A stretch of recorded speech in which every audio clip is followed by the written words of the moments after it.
Hi, welcome everybody. My name is Kim Hansen and I'm an Executive Director with Diabetes Canada, and I'm so glad you could be with us today to talk about how you can support your patients with diabetes in applying for the disability tax credit. I'm so grateful to be joined today by Dr. Gary Block and by Cynthia Min. We'll introduce them properly in just a moment, but I think we're going to have some great information and resources to share with you about applying for the disability tax credit in general, and in particular what the eligibility criteria are as they pertain to people affected by diabetes. So really looking forward to getting into this. We will be recording this session, so it will be available on Diabetes Canada's YouTube channel in the next day or two, and we'll be taking your questions using the Q&A function at your convenience, so don't hesitate to ask away. Next slide, please, Tom. So just wanted to be clear that this information is the property of the Plan Institute, our partner in delivering this webinar, the Disability Alliance of BC, which Cynthia represents, the BC Aboriginal Network on Disability Society, and then there's some stuff that's Diabetes Canada's, but just wanted to make sure that you know that this is proprietary information. Next slide. So first we want to start by getting to know you guys a little bit better. So please respond to this poll. You can do so using the Zoom platform quite easily. Which one describes you best? Are you a primary care provider, a diabetes educator, a dietitian, an endocrinologist, or other? And I know some of you might be more than one of these, so just pick the one that you feel is your favorite. We'll just give you about 20 seconds to answer that.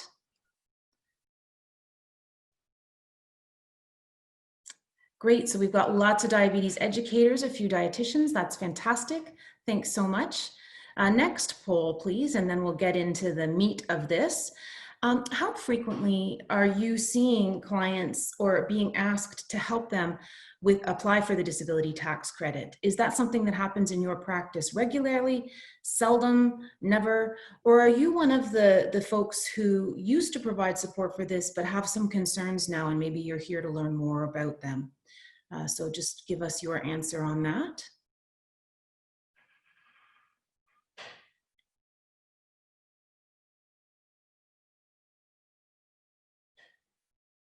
Okay, so great. This is fantastic. I see that we've got about half of you say that you seldom do it. Half of you have never done it. And so that's fantastic because we're going to give you a good overview of how you would do it if you chose to, and also some resources that you can call if we don't answer all of your questions during this hour. So first we're going to start by introducing our guest, Dr. Gary Block.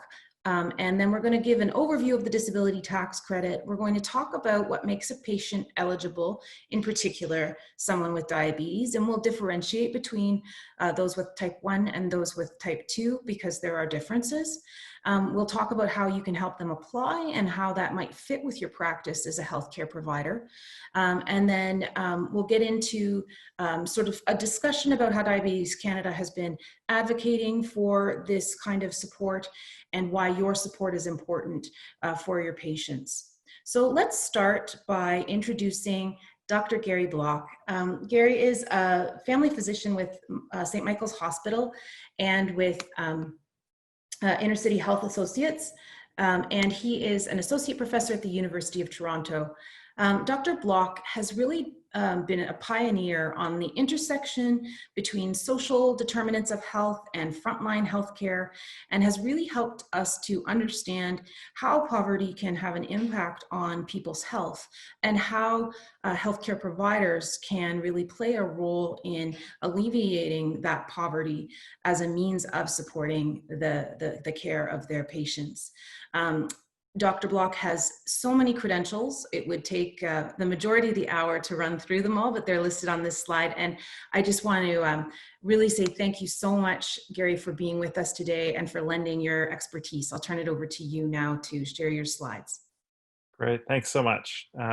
Give me a moment to share. All right, there we go.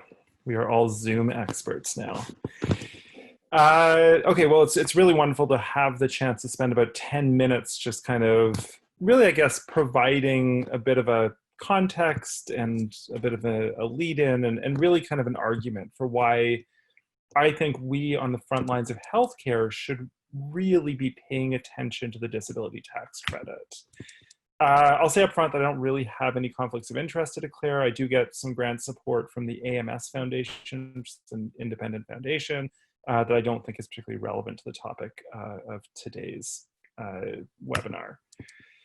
So this is really kind of the point I want to make, right? That I truly feel, and this is kind of what I base the foundation of a lot of my career on, that I think we have a duty to both our patients and to society to help our disabled patients and really all of our socially marginalized patients to access income supports. And I truly believe that this is both a medical and a social imperative. So let me spend a bit of time kind of building up an argument around this.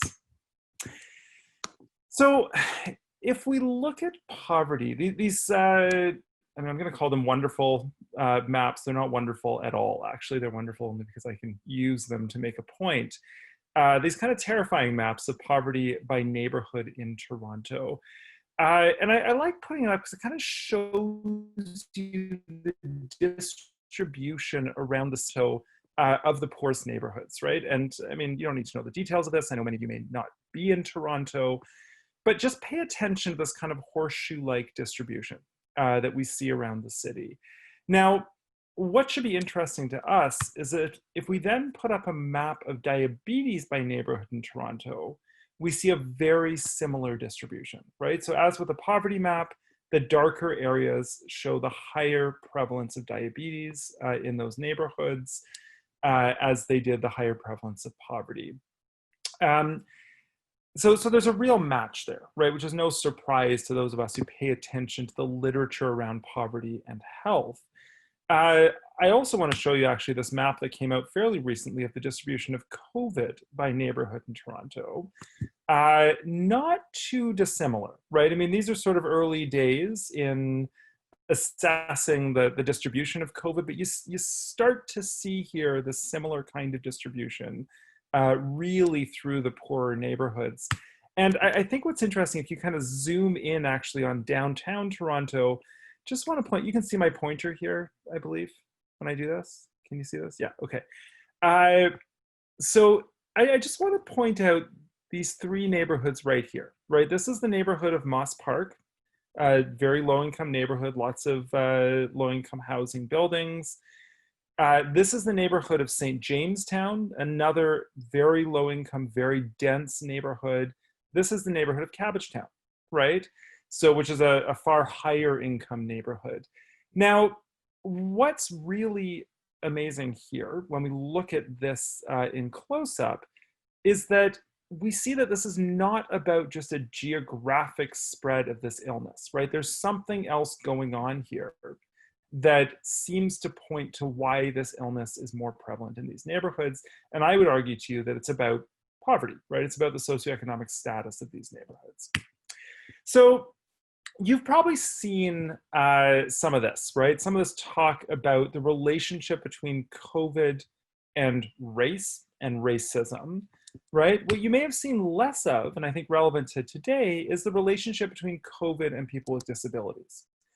And there certainly has started to be some very, very important conversations about the connection between living with disability and the risks we face, not just from COVID, but from all of the social fallout from the lockdowns associated with COVID. So I'm going to come back around to some of that in a moment.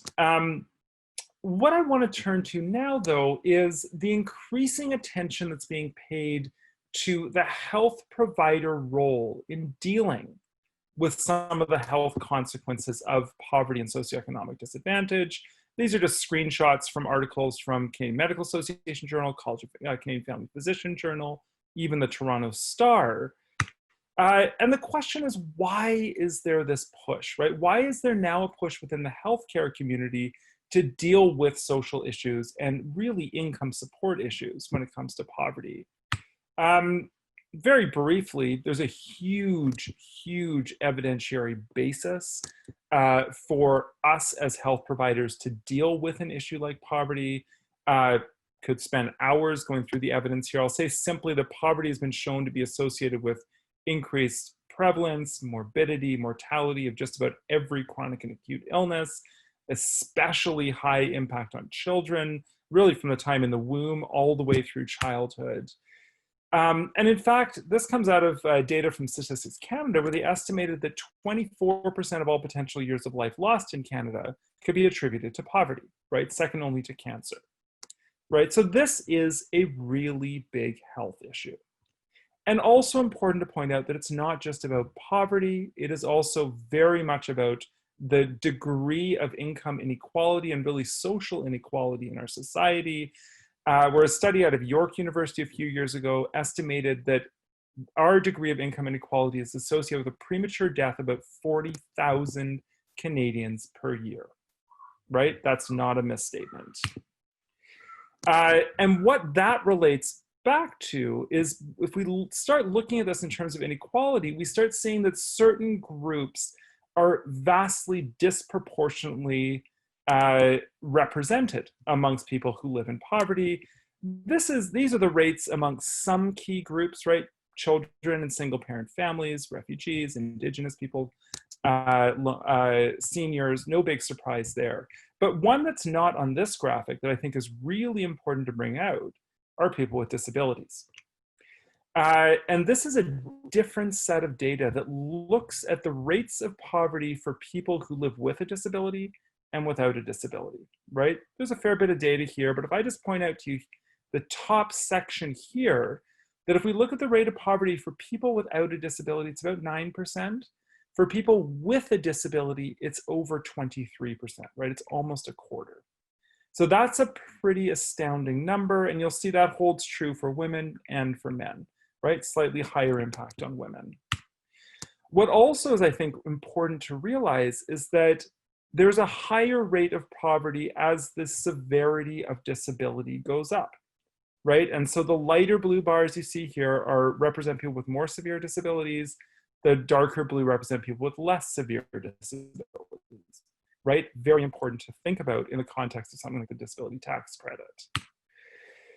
So what do we do about this, right, as frontline health providers?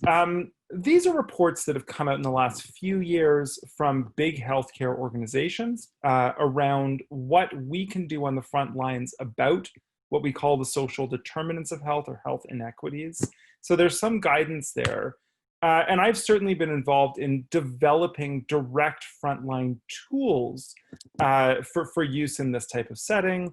Things like a clinical tool on poverty, also team-based approaches, especially through my family health team at St. Michael's Hospital, where we've really put in place a whole range of interventions to deal with poverty and other social inequities, right? So all this to say that it is possible for us on the front lines to do something about social issues, and we're exploring that in significant detail.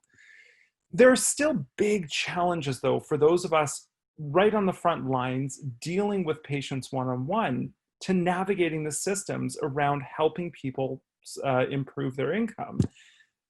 Because really, I mean, the first step to me is, forget whether or not you have a whole team of social health providers behind you. Forget whether you have time to develop a huge range of knowledge. We still need to have knowledge about some key programs that can assist our patients to increase and improve their income. And one of the challenges is there's a huge range of programs we're asked to be involved in, right? And so this is a list of the different types of income benefit programs that routinely require physician and in some cases other health provider input, right? And you'll see disability tax credit is just one of those. That doesn't mean you shouldn't do this. That means we need to start putting our time and energy towards doing this. Attending this webinar is a huge step towards that. Because part of the problem is that there is a very low uptake for some of these programs, right? So this is a graph of disability tax credit utilization by province, meaning the percentage of people who should be eligible for the tax credit who are actually accessing it, right? And you see this range from PEI somewhere around 70, 75%, down to Ontario at the bottom, where it is probably around 35%, right? Certainly below 40%, and generally less than half of people who are eligible are accessing this credit in the population. This is a big problem. Part of the responsibility for this, for fixing this, really does fall back to health providers. Why is this important? It's obviously important for the tax credit itself, which is going to be talked about in detail in a moment. It's also important because that tax credit allows people to access a huge range of other potential supports and programs, right? I'm not going to go into these, but just glance at this chart and remember the vastness of the list here. So I'm going to just kind of wrap up by kind of circling back to some of the evidence around this very briefly, because I'm often asked the question, you know, or people often challenge me, right? They say that you're out there advocating that we as frontline providers should be engaged in income interventions. How do we know they actually help? They actually improve health? So 2 studies I want to point to. One came out of Manitoba, where low-income pregnant women were provided with a very small income supplement, $81 per month just during their pregnancy, and compared to a group of women who did not receive that supplement. The group that did showed a lower rate of preterm births and low birth weight babies. The other piece of evidence that's actually just emerging now is around something called the Ontario Basic Income Pilot, where people were provided with a certain level of income for up to a year and a half. The pilot was cut short, but showed significant improvements in a range of health-related outcomes, right? So there is certainly evidence to show that this type of intervention, income-related intervention, does seem to improve health. So I'm going to kind of leave it there. I'll be here to answer any questions around this and to participate in the discussion after we hear in more detail about disability tax credit.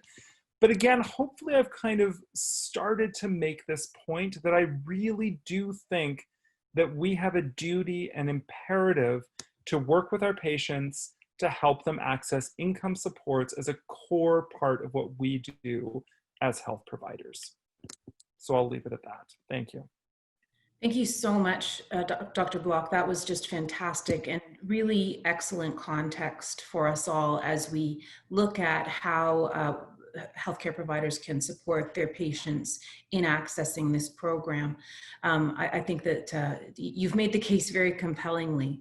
So I know my colleague Tom is working on sharing his slides. I'd like now to introduce Cynthia Min, who's an expert from the Disability Alliance of British Columbia with tons of knowledge about the disability tax credit. So Cynthia, I'll hand it over to you. Thank you, Kim, and thank you, Dr. Block, for setting us up so nicely and to describe it as a moral imperative. It definitely is. And let's dive into the disability tax credit and see how we can help our patients through this initiative. So originally, the disability tax credit was created as an intention to help sort of defray medical costs that Canadians with severe and prolonged mental and physical impairments had to pay out of pocket because these costs were not covered by medical expenses or not otherwise been able to be claimed. And so it's a way for people to be able to, you know, get that money back through the taxes that they pay out of their own personal income. And a recent study showed that only 40% of Canadian adults with qualifying conditions benefit from the DTC because of significant barriers to access.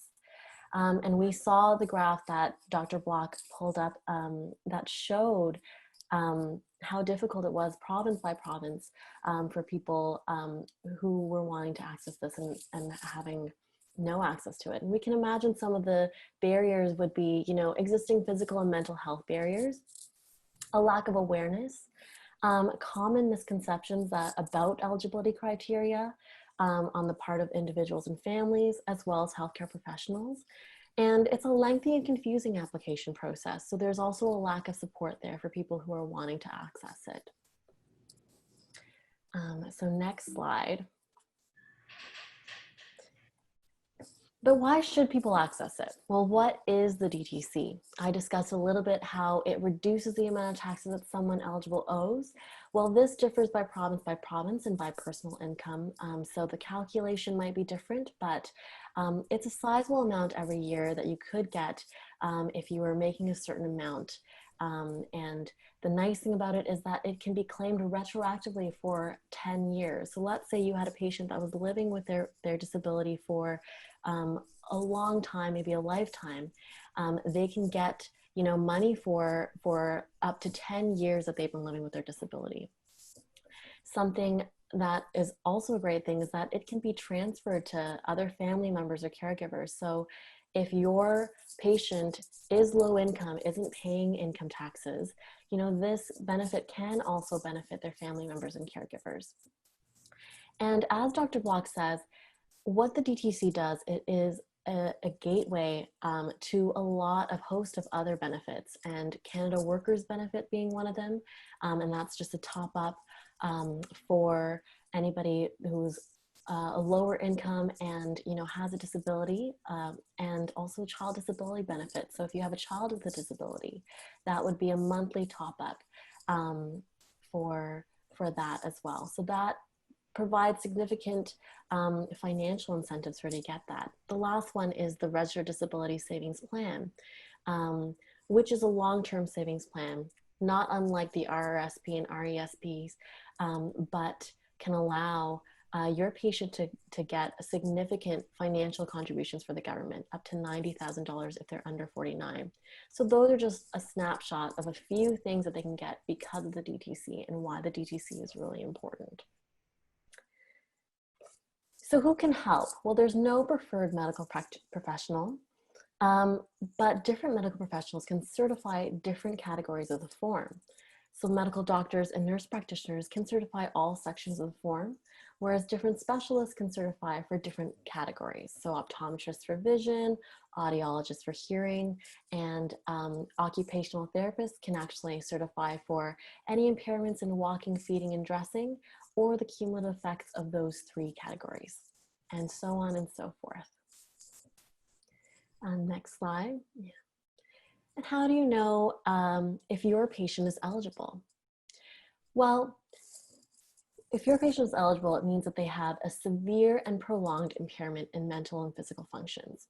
What does prolonged mean? A prolonged impairment is one that's expected to last for at least 12 months. And what does severe mean? Well, if we go to the next slide, the severe impairment means that the patient is either fitting in one of the three categories that I'll describe. So maybe they're restricted severely in one basic activity, in vision, in speaking, in eating or preparing food, in hearing, in walking, in eliminating, in dressing, or in mental functions necessary for everyday life. Or maybe they're not severely restricted in one of these categories, but they have significant restrictions in two or more categories. In that case, they would also qualify under what's called the cumulative effects of significant restrictions. Or they would qualify under this third category. They might need life-sustaining therapy in support of a vital function at least 3 times a week at an average of 14 hours a week.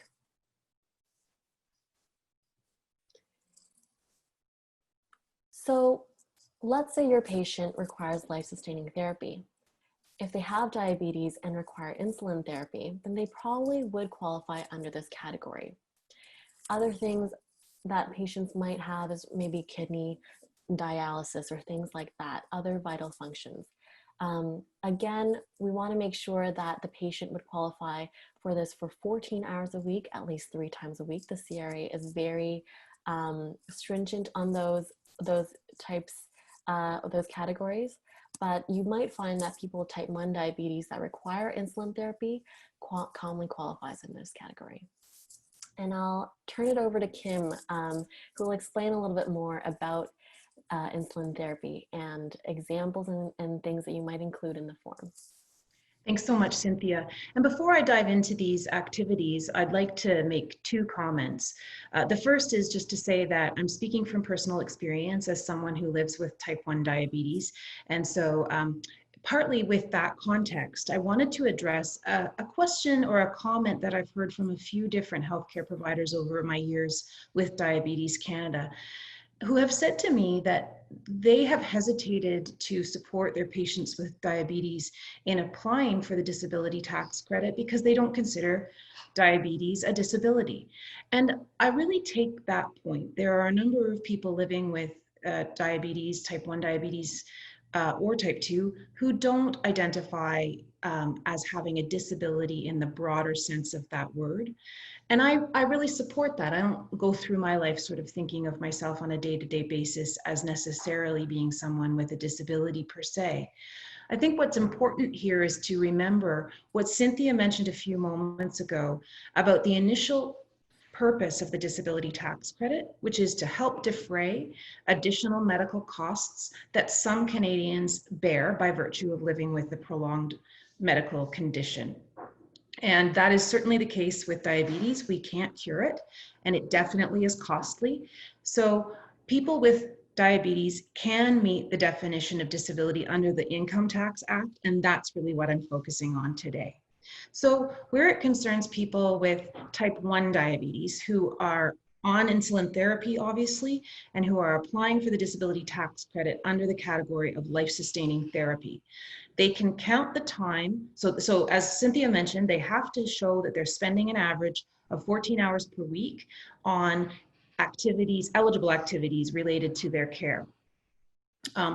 Those activities can include monitoring their blood sugar. So whether it's using a finger prick device or whether it's analyzing and downloading the results from a continuous monitor or scanning a flash glucose monitor. They can count the time they spend preparing and administering insulin, whether that's drawing up a syringe or filling an insulin pump. They can count the time that they spend calibrating and preparing the necessary equipment. So that includes changing infusion sites. That includes washing and preparing their hands or the site that they're going to use for their injection or infusion. And then it also includes maintaining and analyzing a logbook of blood sugar levels. So your patients can count the time that they spend sort of downloading their results, looking at them, whether it's on an app or in their logbook, whatever that may be. What they cannot count under the CRA's current interpretation of the rules is counting carbohydrates. And I'll talk about this a bit later, but that's certainly something that Diabetes Canada takes issue with. How can you possibly dose insulin if you don't count carbohydrates? But that it is not possible for you to say on an application form, so much time spent counting carbohydrates and have that application accepted. So it's most important that we focus on how much time does it take to calculate the dose of insulin required. And we recognize that that's a complex calculation that involves counting not just carbohydrates, but many other factors. You can't count the time that a patient spends exercising, recovering from hypoglycemia or hyperglycemia, although you can count the time that they spend treating hypoglycemia or hyperglycemia. So taking the glucose pills, but not the amount of time it takes until I'm useful to drive again or what have you. Can't count meal preparation, the time it takes for an insulin pump to deliver insulin. You can count the time it takes to prime it, but not how long it takes to deliver a dose.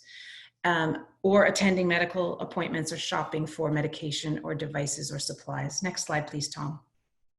So this slide is an example, highly stylized, but just an example of how perhaps a typical patient with type 1 diabetes might meet the 14-hour requirements, looking at it on a daily basis. So 14 hours a week works out to about 120 minutes per day.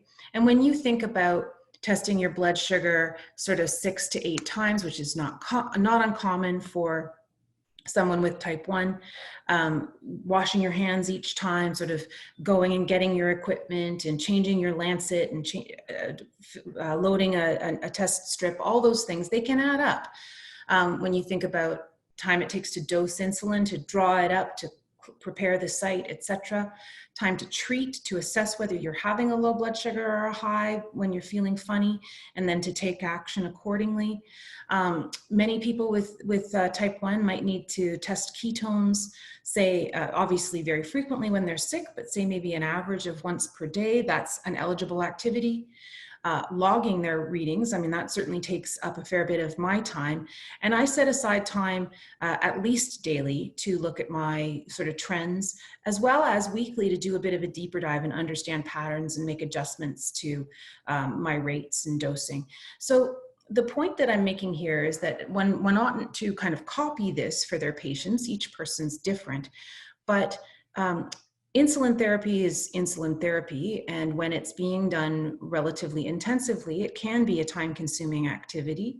And this is when a patient's not sick. So this is for a relatively normal day, not one where a patient might be having the stomach flu or something when all bets are off. The next slide, I'm going to start and then I'll hand it back to Cynthia because she's got a lot of expertise in this. But I wanted to say that what I've talked about with respect to life-sustaining therapy pertains mostly to people with type 1 diabetes, because although many people with type 2 diabetes might be taking insulin, it's not considered life-sustaining for them in the short term the same way that it is for those with type 1. That's not to say that people with type 2 diabetes can't qualify for the DTC. They can, but they're more likely to qualify under more of a cumulative effects category. Maybe they have problems, as Cynthia mentioned, with their kidneys. Maybe they've got problems with their feet, with their vision, and it's probably it's more likely that they might qualify under the cumulative effects of those multiple comorbidities or complications. They wouldn't typically qualify under the category of life-sustaining therapy. So it may be important, depending on how your practice is focused, to really understand the differences and all the different categories under the disability tax credit so that you can support patients with all forms of diabetes in accessing the program where they're eligible. Cynthia?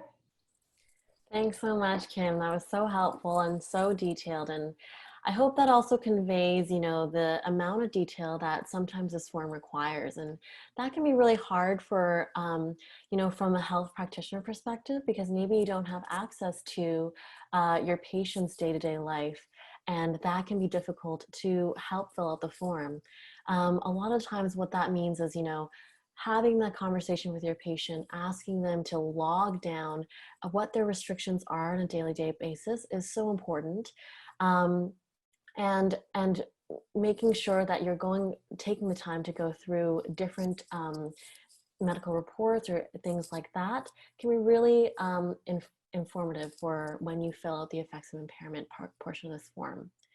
So exactly what Kim said, maybe your patient doesn't require life-sustaining therapy, but they may qualify under other things. You know, you can think about how depression or anxiety or mobility restrictions or restrictions in vision, let's say, taken together might qualify them maybe in marked restrictions in multiple categories. So maybe they're severely restricted in walking, and that could be a portion where, you know, they're restricted in walking and they're also restricted in mental functioning and things like that. Or they might not be severely restricted in these categories, but they might be significantly restricted, meaning, you know, it's present all the time. It takes them longer to do activities.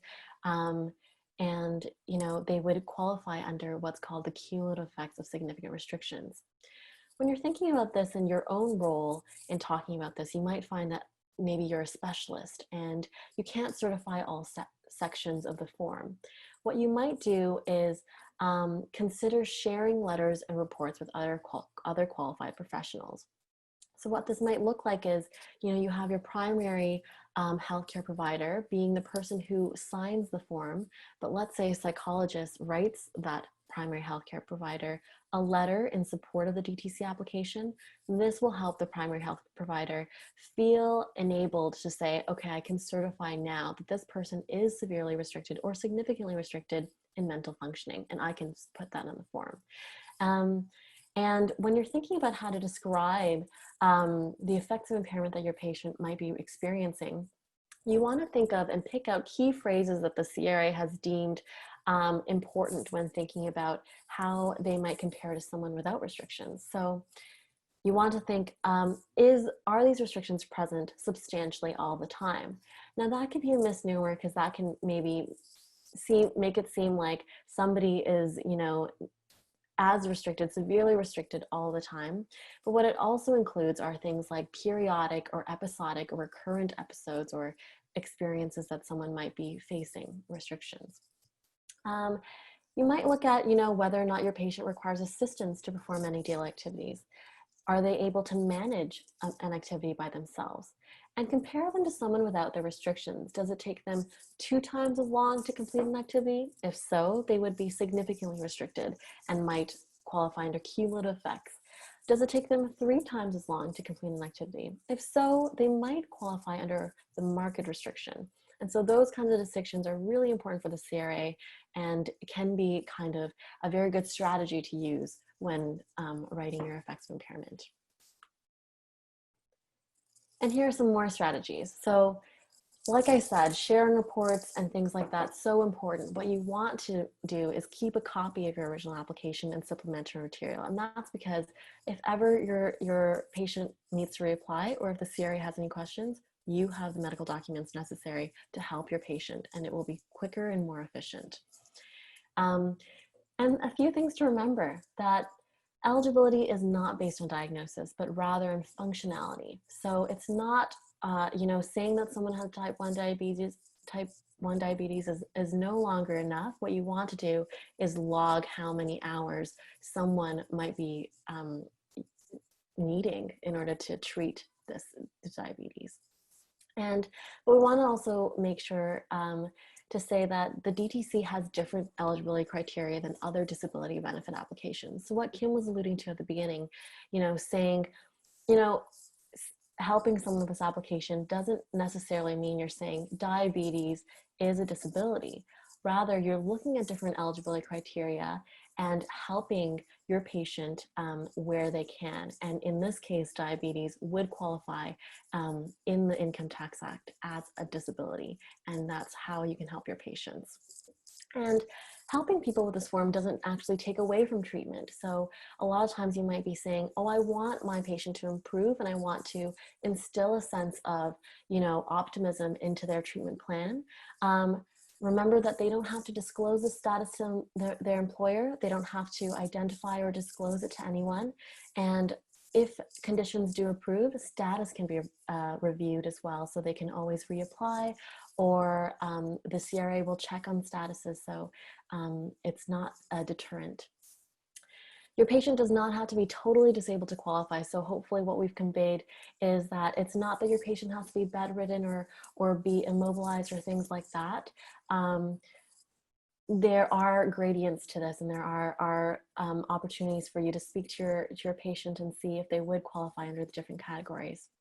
And it's a CRA that makes the final decision, so it doesn't actually hurt to help your patient with this application. If you put out truthful information, it's actually the CRA that will determine whether that's enough or not, and so it's kind of out of your hands and to alleviate some of that anxiety as well.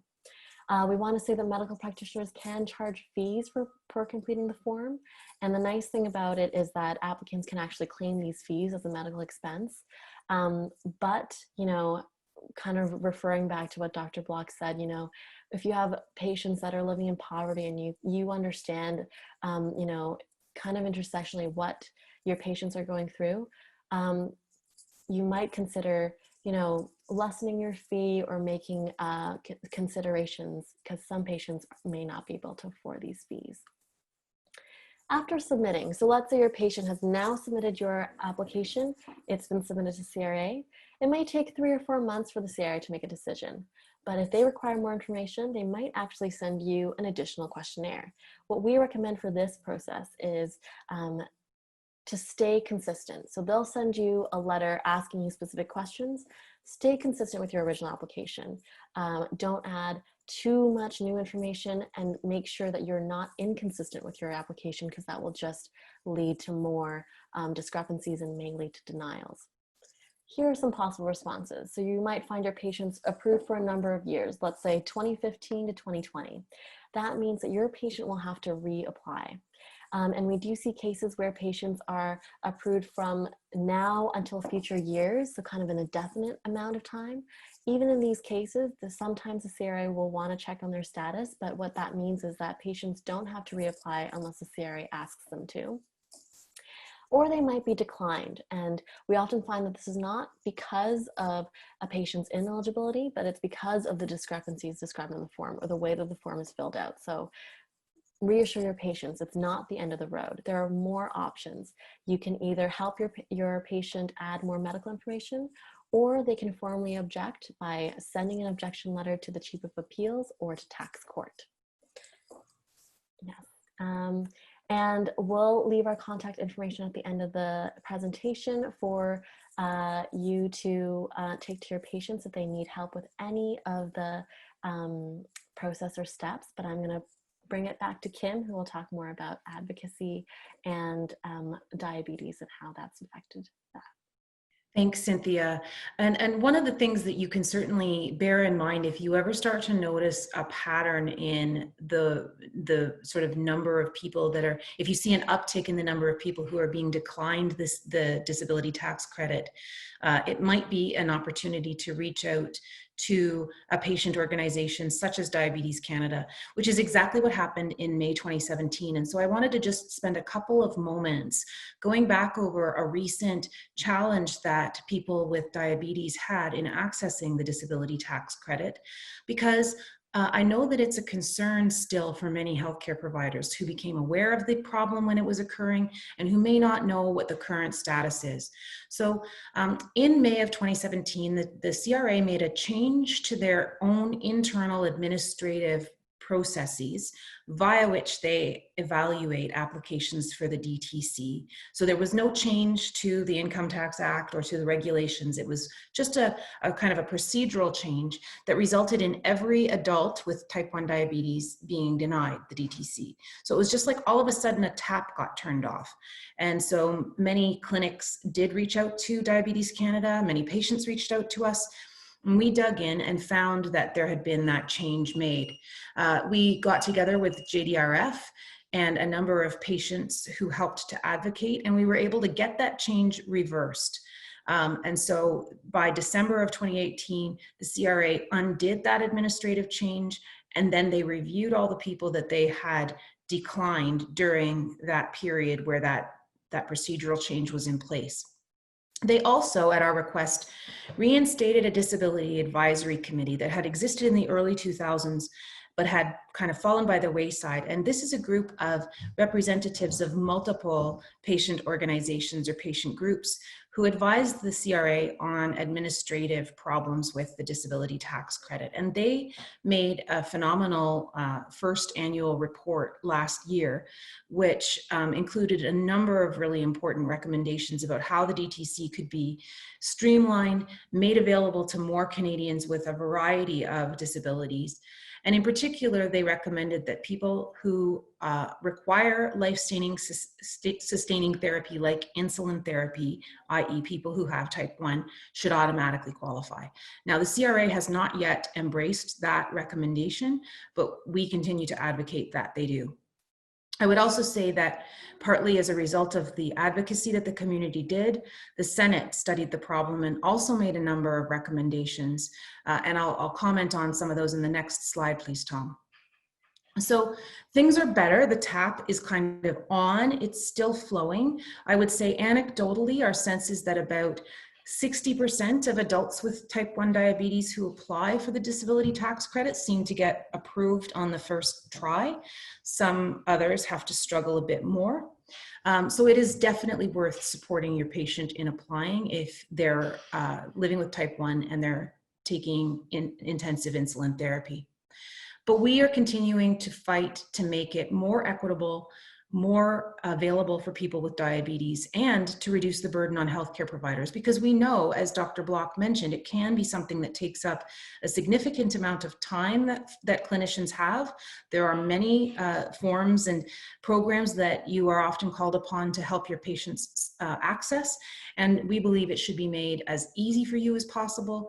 We also believe that the forms need to be changed so that you are being asked questions that you can reasonably answer. And so unfortunately, in the case of life-sustaining therapy, clinicians are asked to certify that their patient spends an average of 14 hours a week caring for their diabetes. But we know that's not something that you can observe because your patients are doing that at home, not in the clinic. So for now, while the rules have not changed, I think that your role is to certify that it is reasonable that your patient is doing so based on their care regime. But we're asking that the criteria be made easier for doctors or nurses to certify, and that the recommendation of the Disability Advisory Committee that people with type 1 automatically qualify be embraced. If not that, at a bare minimum, the rules need to be changed so that carbohydrate counting can count towards the eligible time. It's not possible to dose insulin without carb counting, and it's ridiculous that it's not accepted. We know that some healthcare providers retain concerns about supporting their patients in applying for this program. Maybe they believe that the CRA continues to refuse all adults with type 1. We've heard people call into Diabetes Canada and say, my doctor said he wouldn't help because he knows that I'm going to just get rejected. So I really want to let you know and to ask you to share with your peers that that's no longer the case, and it is well worth helping your patients to apply. Some have concerns about helping their patients apply because of a lack of clarity on the eligibility criteria. So I hope that we've made those a bit clearer for you today. If not, please don't hesitate to reach out to any of the organizations represented here today. We'll have a slide at the end of this presentation that lists all the contact details. And also you can feel free to call Diabetes Canada at 1-800-BANTING, like for Frederick Banting. And then also, as I mentioned earlier, the belief that type 1 is not a disability. Again, that's not what this is about. This is about, do people with type 1 bear additional medical costs by virtue of living with the disease? Yes, they do. Is it curable? Not yet. So let's look at how we can support them by applying. Next slide, please, Tom. And I think this is our last. So if you've got any questions, now's the time. Please feel free to use the Q&A function at the bottom of your screen to reach out to us. And all of us will be happy to take your questions.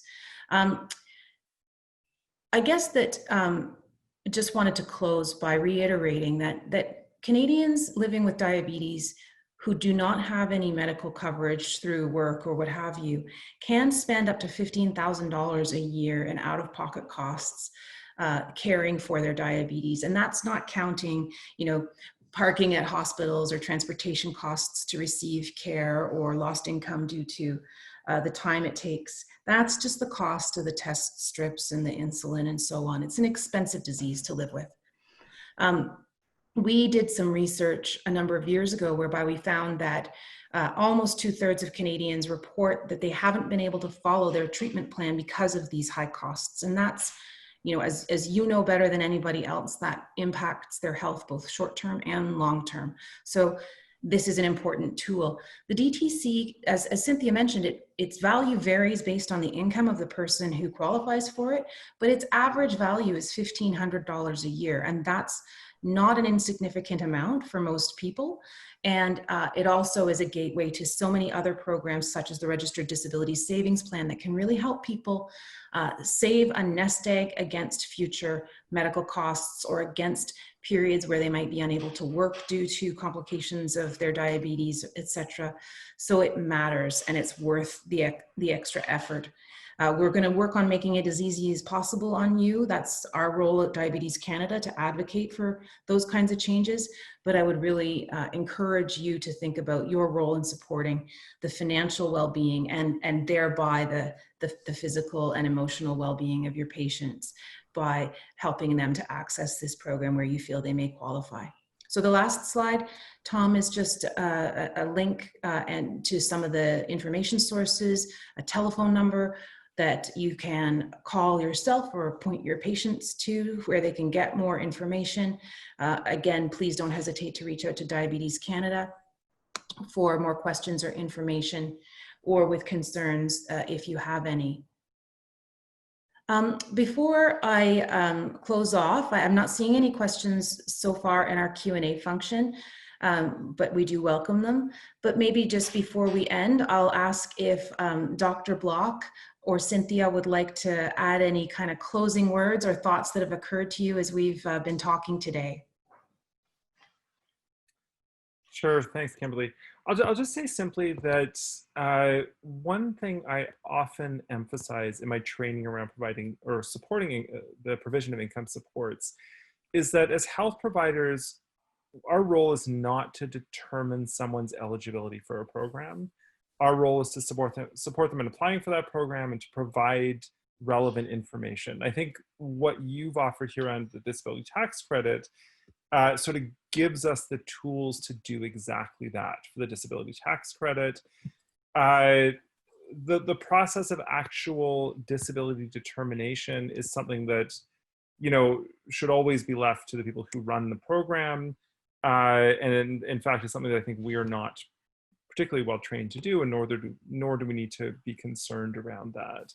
So I always say, if in doubt, help people apply, right? There's really no downside to applying for a program like this.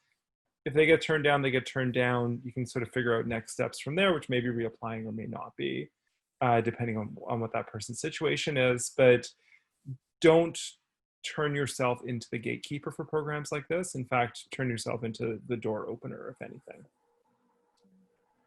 That's so very well said. I echo the same sentiments, and you know, want to relieve anyone that has anxieties about filling out this form that, you know, it isn't, you know, the process of auditing and things like that. It's not as common as it seems, and helping people by just, you know, articulating the truth or what you would reasonably recommend as a doctor would just help support someone in need. So that's such a great way of putting it. And you know, we're living in a time right now. It's a very special circumstance where we've seen laid bare sort of social inequalities and how that has been affecting people with disabilities or people with mental and physical health conditions. And something that, you know, I've learned in COVID is that, you know, well, that has been underlined in COVID that we all know, is that the disability tax credit is a program that the federal government uses to assess who has a disability and not. You know, even with other programs like the CPPD and other things like that, we kind of recognize that that's how the federal government are recognizing people in need of federal supports. And that was, you know, emphasized when the federal government proposed that people with DTCs would get an extra support during COVID earlier this year. And that was later rescinded and not approved. But you can see how these programs are the ways that people can get financial incentives in different ways, and how they can get support in the times that they need them, in the times that are the most, you know, difficult and you know, so they are important to programs to get into, and they are important for people to get into as early as possible when they qualify. And that's where I'll end as well. Thank you. Thank you both so much. And thanks to our partner, Tom at Plan Institute, for bringing this webinar forward. Wendy is asking whether these slides will be available. And so I did want to reiterate that we'll be making these slides available through Time to Write, but also on Diabetes Canada's YouTube channel, and would really encourage you to share a link to it to any of your colleagues who might benefit. Again, please don't hesitate to reach out to any of the organizations participating with questions. You can be such important advocates for your patients by helping to get this word out to your colleagues. So thank you so much for your time today. Gary, Cynthia, Tom, thank you so much, and be well. Thank you. Thank you, Kim. Great day. Thank you.